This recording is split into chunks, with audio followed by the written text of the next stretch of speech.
মানিক ভাইয়ের লেখা যে আবু সাইদ মুগ্ধ শেষখানি যুদ্ধ, কিন্তু আমরা কিন্তু এই স্লোগানগুলো দিচ্ছি, প্রতিনিয়ত স্লোগানগুলো দিচ্ছি সব জায়গায়। এখন যখনই স্লোগানটা দিই তখন আমার একটা আকাঙ্ক্ষা লাগে, আমার শহীদ ভাইরা যায় রক্তের উপর দাঁড়িয়ে আমরা এখানে কথা বলতে পারছি, যাদের দায় এবং দায়িত্ব আমাদের কাঁধে, আমাদেরকে আন্দোলিত করার জন্য, আমাদেরকে উৎসাহিত করার জন্য।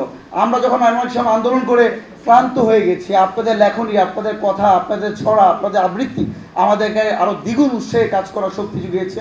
আজকে অনুষ্ঠানটা হচ্ছে সেই সকল কবি, সাহিত্যিক, লেখকদের যারা আমাদের অভ্যুত্থানের সময় আমাদের মধ্যে শক্তি জুগিয়েছে, তাদের কথাগুলো তো মিডিয়াতে যাবে না। আজকে এই যে উপদেষ্টা তিনি যা বললেন প্রতিদিনই তার কথাই যাচ্ছে, কিন্তু আজকে যে প্রোগ্রাম, সেই প্রোগ্রামগুলোকে যে হাইলাইট করা, তাদের কথাগুলো মানুষের মাঝে ছড়িয়ে দেওয়া, এই যে রাষ্ট্র এবং জনগণের মধ্যে যে বিশাল বড় একটা গ্যাপ, সেটা আজকেও আবার দেখতে পেলাম। আমি খুব দুঃখ লাগলো আর কি বিষয়টা নিয়ে।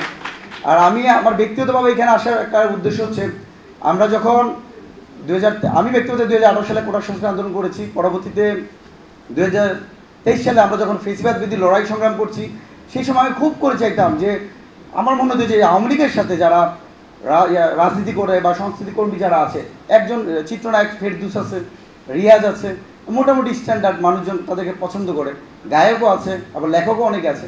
যা আমাদের ফেসিবাদ বিরোধী লেখক, গায়ক, নায়ক কি নাই যারা আমাদের পাশে আসবে, যারা কথাবার্তা বলবে, সামনে আসবে? তখন অনেকে এখানে আছেন যারা অনেক আমার গুরুজন, অনেক শ্রদ্ধেয় ব্যক্তিত্ব, তাদের কথা আমি শুনছি আজকে। মানিক ভাই ছিলেন, মানিক ভাইয়ের কথা আমরা শুনতাম, মাহফুজ ভাই লিখতেন, আবিদ ভাই আছেন, রায়হান ভাই আছে, আর অনেকে আছে। কিন্তু তখন দেখতে পেয়েছি আমরা, আপনাদের অনেকের হয়তো মনে আছে যে শাহবাগ থেকে আমরা দ্রোহের মিছিল করেছিলাম ফেসিবাদ 2023 সালে। তখন বর্তমানে বাংলাদেশ সংবাদ সংস্থার যে পরিচালক মাহবুব মুর্শিদ ভাই ছিলেন, এহসান মাহমুদ ছিলেন, আরও অনেক শিল্পী, শায়ান আপা ছিলেন, আরও অনেকগুলো কবি, সাহিত্যিক এখানে আসছিলেন। এই অভ্যুত্থানে আমরা 2 আগস্ট দেখতে পেয়েছি সেই বাংলা মোটর, ওখানে আপনারা দাঁড়িয়েছেন।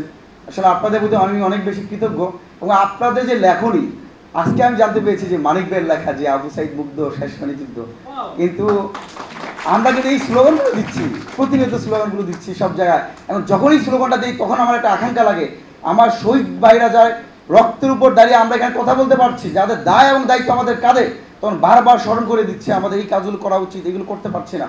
বসুন্ধরা ডায়াপেন্ট এখন আরো উন্নত। এই হট এয়ার থ্রো টপ শীত দ্রুত শোষণ করে সোনামণিকে দেয় কোমল অনুভূতি।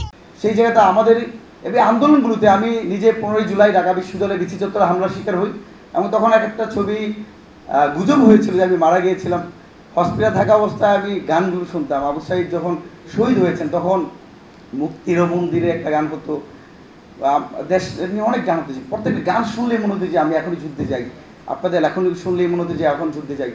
এই আন্দোলনের ছাত্র নাগরিক অভ্যুত্থানে শিক্ষার্থী তথা অন্যান্য স্টেক হোল্ডার যেভাবে ভূমিকা রেখেছে, তার চেয়েও বেশি আমি মনে করি অনেক জায়গাতে এই যে শের, কবি, সাহিত্যিক, লেখকরা আমাদেরকে আন্দোলিত করার জন্য, আমাদেরকে উৎসাহিত করার জন্য।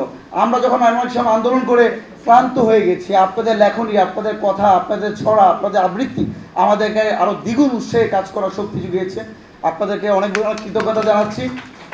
সবচেয়ে গুরুত্বপূর্ণ বিষয় হচ্ছে আজকে যে এই আলোচনা হচ্ছে, এই আলোচনা হওয়া উচিত ছিল সংস্কৃতি মন্ত্রণালয়ের পক্ষ থেকে, আলোচনা হওয়া উচিত ছিল উপদেষ্টা পর্যায়ের যে কোনো মন্ত্রণালয় থেকে, কিন্তু সেই জায়গাতে না হয় আমি অনেক বেশি তাদের প্রতি কী বলবো নিন্দা প্রকাশ করছি যে এরা তো বিশাল বড় একটা গোষ্ঠী। ইতিমধ্যে আমরা মাদ্রাসা শিক্ষার্থী দিনের প্রোগ্রাম হয়েছে, বেসরকারি বিশ্ববিদ্যালয়ের শিক্ষার্থী দিনের কথা হয়েছে, বিভিন্ন শিক্ষক যারা আছে। এখন আমরা দেখতে পেয়েছি যে এই আন্দোলন পরবর্তী সময় যে শিক্ষক ডিন ছিলেন, চেয়ারম্যান ছিলেন, তারা আজকে বিসি হয়েছেন, প্রক্টর হয়েছেন। যেই সচিব এপিএস ছিলেন তারা আজকে সচিব হয়েছে। আমাদের ছাত্র থেকে 2-1 উপদেষ্টা হয়েছে, কিন্তু এই কবি, সাহিত্যিক, লেখক যারা বিক্ষুব্ধ হয়ে 2 আগস্টে রাজপথে নেমেছে, তারা মনে হয় সরকারের কোনো জায়গায় দায়িত্ব পায় নাই আমার মনে হচ্ছে। এই যে বিশাল বড় একটা গ্যাপ, অনেক হয়তো চাচ্ছে না, কিন্তু এই যে লোক যারা জানে শেখ হাসিনার বিরুদ্ধে আমি লড়াই করছি, শেখ হাসিনার বিরুদ্ধে আমরা বাংলা মোটরে 50 জন দাঁড়িয়েছি, সহজে মার্ক করা যাবে, তাদের পরিবার পরিজন সার্কেল থেকে শুরু করে যে কোনো কিছু করতে পারবো, অনেক মানুষ করা যেত। সেই জায়গা থেকে আপনারা দাঁড়িয়েছেন, আপনাদেরকে স্যালুট জানাই। আপনাদের সাহসিকতা, আপনাদের চিন্তা আমাদেরকে আরও বেশি খোরাক জন্মাক। আমার জায়গাতে আমি আপনাদের সাথে আপনাদের সংস্পর্শে থাকতে পেরে আমি অনেক বেশি আনন্দিত বোধ করছি।